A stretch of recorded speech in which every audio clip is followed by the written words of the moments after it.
Hey Thomas. Hey Sven. Hi guys, and welcome to Kickstarter update number 41. Today's schedule is going to be very packed. We're getting ready for release on September 14th, and there's still a ton of stuff that we haven't shown you. Hi Charlene. Hey Sven. What you doing? I'm playing a little bit of Original Sin 2 using my controller. Just casually like that in our improvised couch over here? Super casual. Just to show it off. So, officially confirmed, Divinity Original Sin 2 will be shipping on PC with controller support. And that's not all, because, hi Stan. Hi Sven. What you doing? I'm joining Charlene in a game of Divinity Original Sin 2 with my controller in split screen. Just like that? Casually like that? Okay, who's that? Hi, I'm Michel. Michelle, what are you doing? I'm gonna join them for an adventure of Original Sin 2 with my controller. Okay, so Michelle is playing on a different PC. They're playing together, so they might be on one side of the world, Michelle on the other side of the world.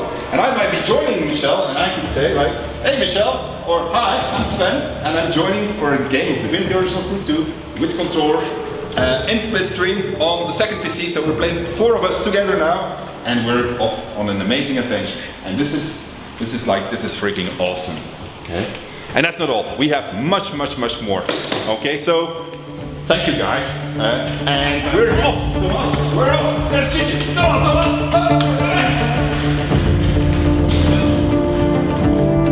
So one of the cool things that we announced during our Kickstarter campaign was the art of skill crafting. But we haven't shown you any of it yet, and so you may be wondering if it's actually going to make it in the game. But of course, it's going to make it, because I'm standing here with the man who knows everything about skill crafting, and that is Nick. Yep. And he's going to explain to us how does skill crafting work. So to create and use a book through skill crafting, you need to combine 2 books. Okay. And one of them has to be an elemental book, and the other one a non-elemental book. So that's like, for instance, if I would take a water skill and I combine it with a necromancy skill, that would give me a new type of skill. Yeah, that will give you blood rain actually. Ah, okay, that's pretty cool. And so, what happens if I change my water skill? If I change it, for instance, for fire and necromancy, what am I going to get then? Fire and necromancy gives you corpse explosion or cool. And I know, obviously, because I've been slightly involved in this game, that there are stronger versions of these spells also that you can craft. So we have this thing called source skills. They're very powerful skills. So what happens if you take a source skill and you combine it with a other school? So the skill that you get is also a source skill, and in case of water and necromancy, you get bloodstorm.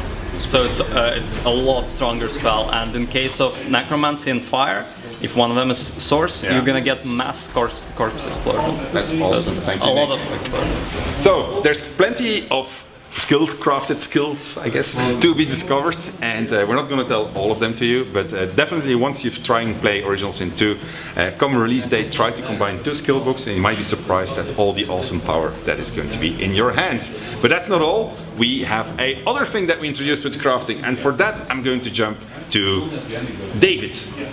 But where is he? Okay, check this out, Thomas. Summoning school, stretch goal, Kickstarter thing. All right, here we go. You ready? You ready? Yeah. You summoned me? Indeed I did, David. How's it going, man? Why am I wearing a hat?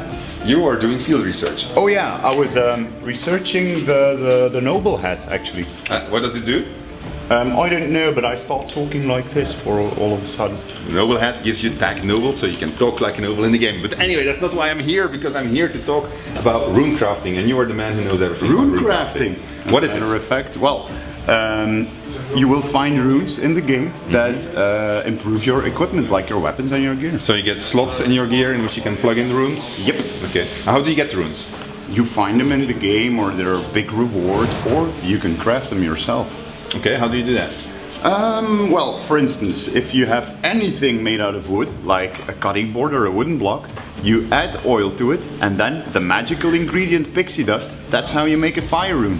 And is there something like, because are there different gradations of runes in the game? Yeah, so at first you start finding small runes and they give only small boosts, and then it turns into medium runes and large runes. Okay, so if I get a large rune, I can like have a massive boost to my weapon or to my piece of equipment. Yep. And can you combine the runes like in other games? Yeah, so if you have 2 small runes of the same type, you can combine those into mediums. Okay, that's awesome. Great. Okay, so that's runecrafting. So that's another one of those little things that we didn't tell you, but that make a very big difference in the item fever of the game, especially in the later stages of the game. And I can't talk like a noble, David. Anyway, I am on a schedule. I need to go. All right. Bye. So, Nick mentioned that we have something called source skills. They're incredibly powerful skills with which you can create an enormous amount of mayhem on the battlefield. And a question we often get when it comes to source skills is, what exactly is source? Because this game is about sorcerers. And to answer that, we are here with Jan and Charlene, both in our writing team, and they will be able to tell you everything about source. Alright guys, go ahead. What is source? Well, source is the language of all creation. Indeed. So it's basically the building blocks of the universe. Yeah. The birthright of the God Welcome. Exactly. And it's basically the power manifested by the architect. Wow. Okay. Okay. So, all right. So, what can you do with it? What can you do with this source? Well, if you're a sorcerer, like we are, you can see spirits, and you're able to talk to the spirits, and you can find out, how they died. Maybe they have something to offer you, and maybe you can have something to offer them. Okay. So, and is there anything else you can do with the spirits? Yes, you can. You can take all of their power. Very GG move. So yeah, do you want to tell them about source vampirism, GG? Sure, surely. So the thing is that these spirits are manifestations of source. These souls are manifestations of source, and you can source vampirize them, which basically means that you absorb all their powers, but it also means that you cast them into oblivion. So it's actually a nasty thing to do, a very evil thing to do. But it's the best way, actually the fastest way to get source in the game. I don't think it's the best way. I mean, we can argue about that, but it certainly is a very fast way. So, but are there other ways in which you can actually acquire source? You can be a good boy and you can go to source surfaces, or there are items of power that you can acquire from which you can absorb them. Source orbs, exactly. So it's definitely possible. You can be the good guy. But it's like a scarce resource, and you need to acquire it before you can actually cast all these awesome spells. All right, thank you guys. So that's what the source is. You know about spirit vision. You know about source vampirism. There's more that you can do with source, but we'll let you find that out when you get to play the game. What else do we have? Oh yeah, we need to go upwards. Let's go, Thomas.